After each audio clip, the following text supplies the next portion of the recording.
estamos en la tertulia de este viernes 14 de octubre del año 2022. Estamos con Marcia Collazo, Gonzalo Pérez del Castillo, Juan Grompone y Alberto Volonté, acá en San José de Mayo, en la 15ª edición de la Feria Internacional de Promoción de la Lectura y el Libro.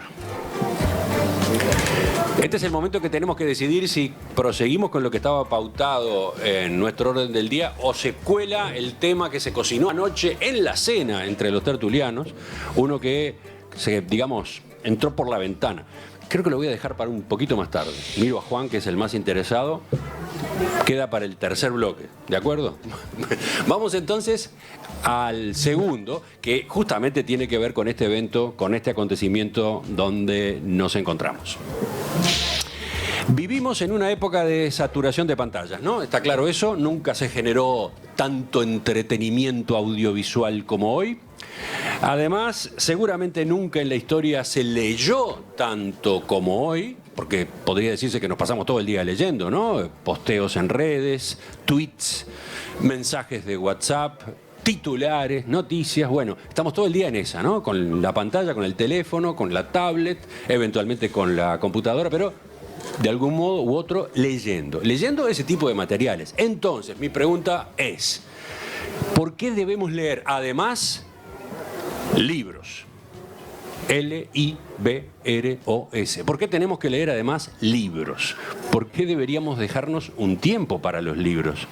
Y digo lo de dejar tiempo porque hay veces que efectivamente ocurre que todo eso otro desplaza el tiempo que podríamos tener para la lectura de un libro. Pienso, ejemplo, antes de dormir, ¿no? Era una costumbre, para muchos sigue siendo una costumbre, bueno, antes de dormir un libro, el libro que está en la mesa de luz. ¿Para cuántos ha ocurrido que ya esa costumbre fue sustituida por algo más en el teléfono? ¿No? Pregunto entonces, ¿por qué debemos leer además libros? Acá tenemos escritores de libros además, entonces, ¿quién contesta? Juan, empieza Juan esta vez. Bien, por empezar, los libros son el repositorio de la cultura y de la civilización. ¿Qué sucedería si no pudiéramos conocer la obra de Shakespeare, la obra de Jefferson o la obra de Baudelaire, por ejemplo? Para mencionar tres de mis grandes admirados, ¿no? ¿Cuáles serían los criterios de verdad o los criterios para oponer las ideas si no tuviéramos un repositorio como los libros? Y creo que la pregunta se puede plantear. Yo vengo de la electrónica, de modo que es un mundo que conozco bien, pero los libros ahora tienen que ser electrónicos, las cosas son electrónicas, están en la pantalla, todo eso.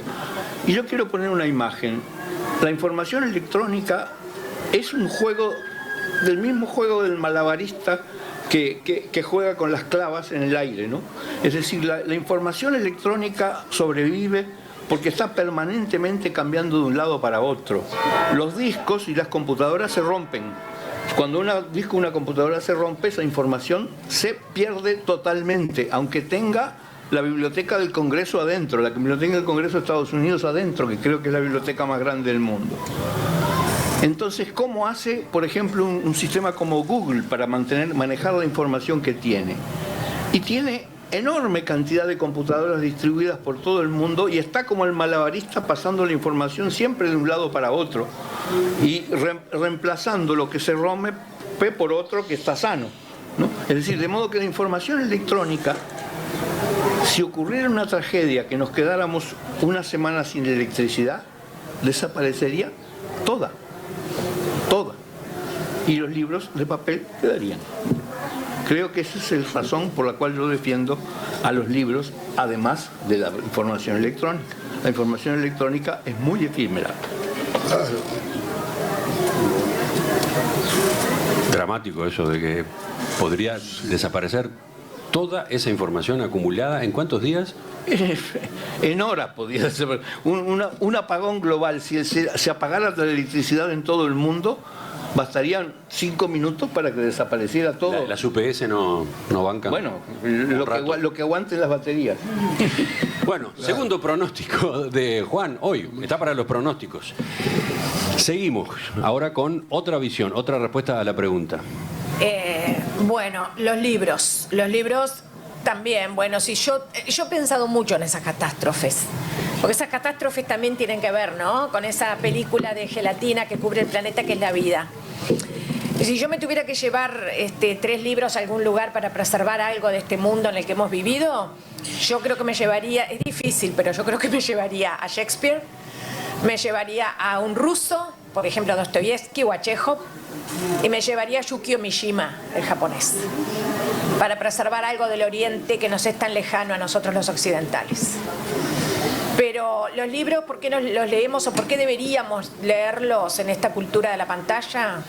Porque en los libros nos estamos buscando permanentemente a nosotros mismos. Esa es la verdad, nos estamos buscando siempre. Y es más, y de los libros emergemos nosotros, emergemos, nos creamos, nos amasamos, nos construimos. A medida que vamos leyendo, vamos viviendo, va pasando el tiempo y seguimos leyendo. También nosotros somos una amalgama difícil de discernir entre esos grandes libros y lo que hemos terminado siendo y lo que vamos a seguir siendo. Es una cosa maravillosa, pero bueno, tiene que ver con eso de la interpretación, que nos ha ayudado mucho a pensar en todo esto, por supuesto, la hermenéutica contemporánea, ¿no? Esa que surge en Alemania precisamente a principios del siglo XIX.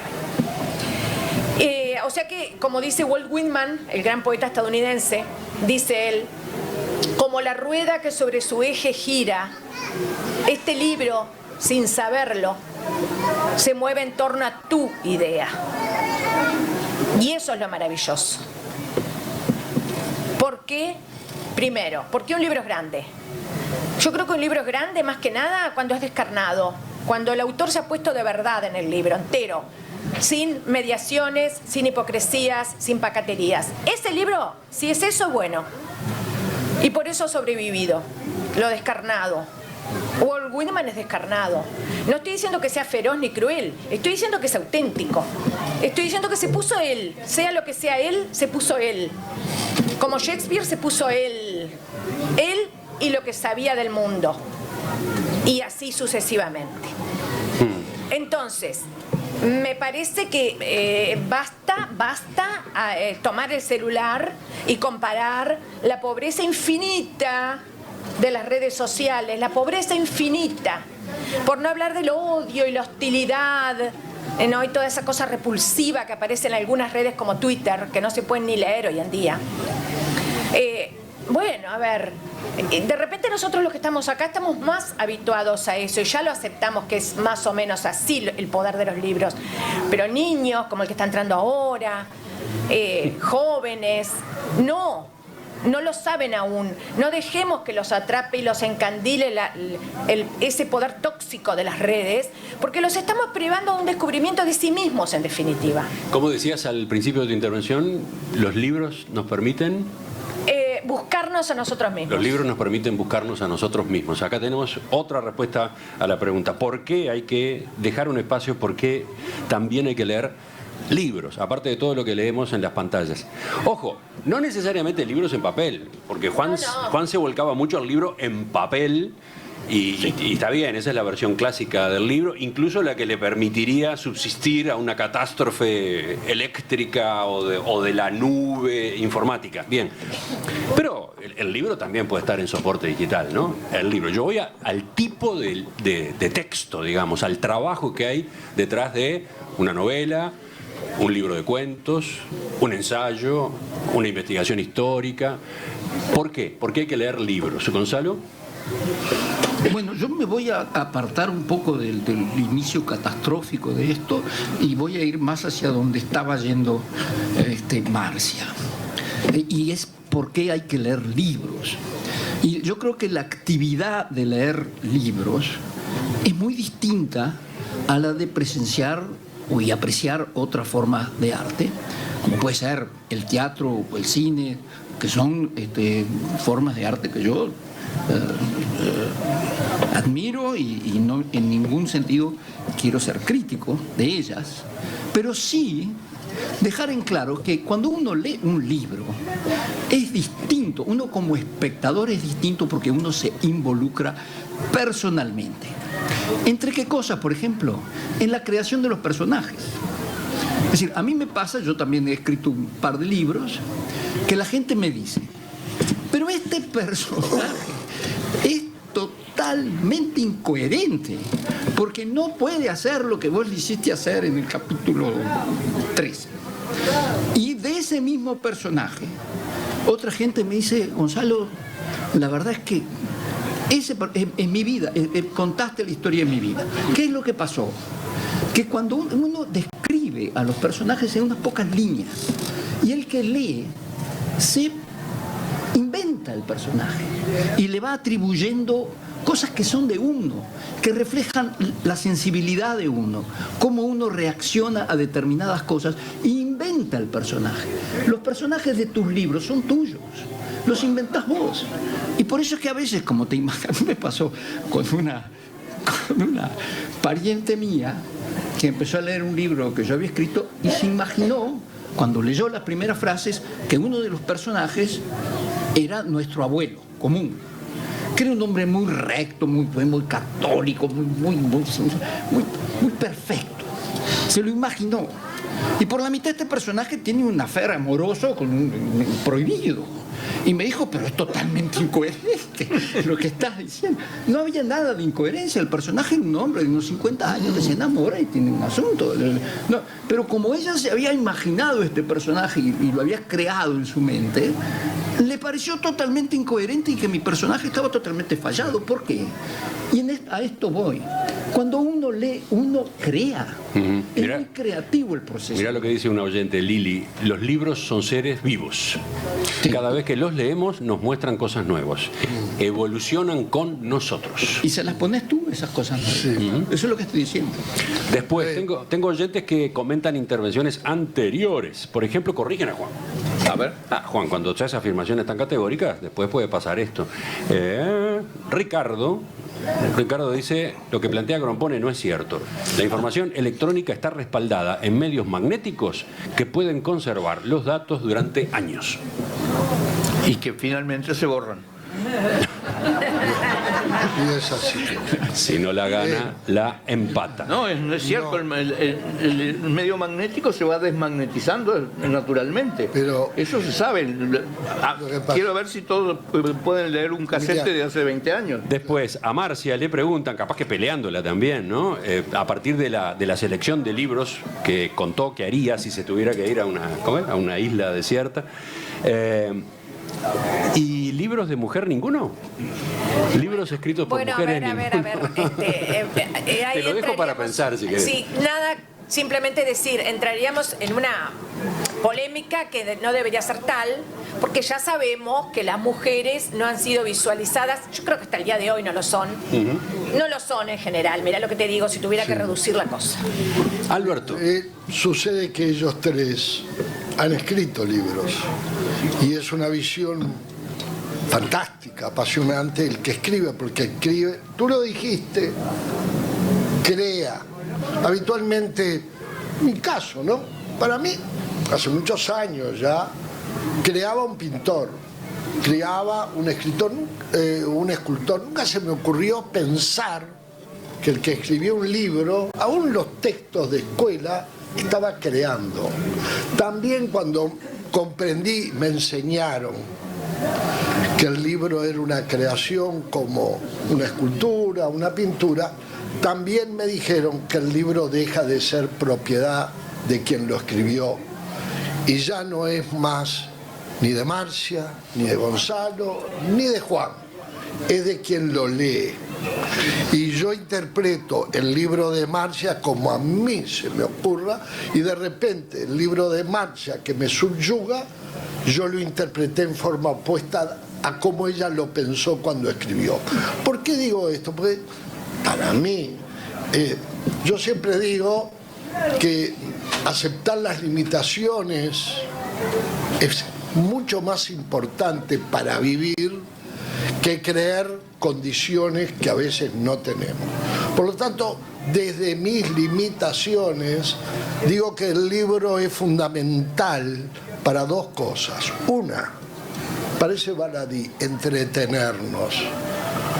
Una novela que nos atrapa, que además nos permite soñar, que queremos que llegue la tardecita para agarrarla de tarde. Bueno, eso es fundamental. Mirá, acá tengo a Américo que dice: a pesar de las actividades cotidianas del diario vivir, le dedico de forma religiosa 2 horas del día a la lectura de Está libros. bien. Pero eso es muy disciplinado. Yo soy muy indisciplinado.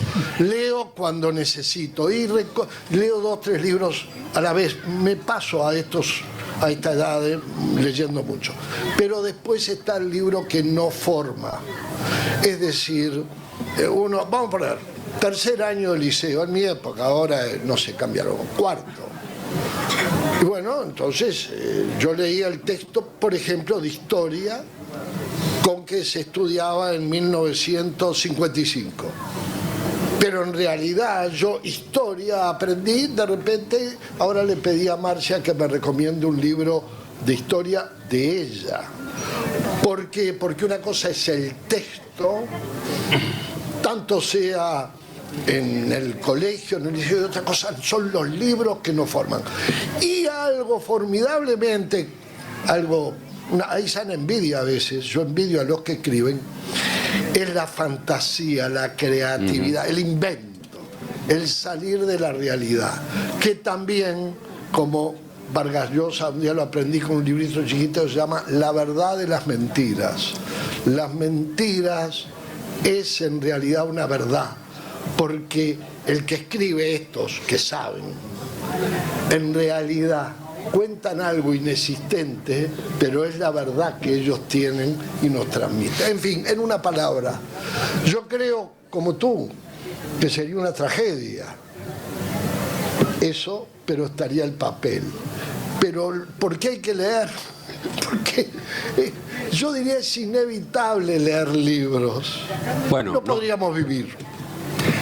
Pero está acorralado el libro, ¿no? José dice desde la audiencia: un libro es un proceso y todo proceso enriquece la mente, además de crear un mundo donde nos encontramos.